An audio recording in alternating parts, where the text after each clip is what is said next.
The yeas are 59, the nays are 34. The nomination is confirmed.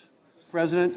The Majority Leader. Mr. President, I ask unanimous consent that with respect to the Nome nomination, the motion to reconsider be considered made and laid upon the table. As I said before, we need a secure border. That's why I worked for years to pass bipartisan legislation.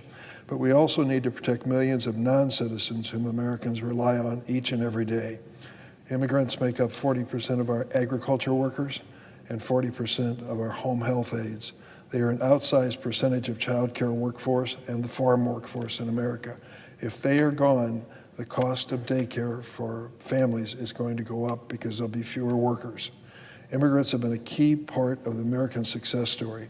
Our nation, I believe, needs them more than ever in a thoughtful way. Remember the three elements that I stand for, and I hope most people agree. One, we need an orderly process at the border. Number two, no dangerous person should ever be allowed knowingly into this country or allowed to stay if they are seeking permanent immigrant status. And number three, we cannot accept every person in the world who wants to come to America tomorrow. It has to be a thoughtful, orderly process consistent with our values and consistent with our obligation to American families. I'm satisfied that Governor Noem will, to the best of her ability, help us with our oversight responsibilities and even help us get answers to those left over from the Biden administration.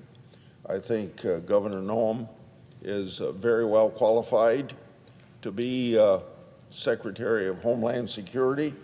I wish her well in the enforcement of law and re-emphasize that border security is very important, not only for the sovereignty of this great nation of ours, because you can't be a sovereign nation if you don't control the borders, and secondly, for our national security, because you can't have people on the terrorist watch list coming to this country and invading us, and also for law enforcement, because you can't have people with criminal record coming to this country. It's a big job that's left over from the last 4 years of a Secretary of Homeland Security that wasn't enforcing the law. I think Governor Noem is up to the test, and we wish her well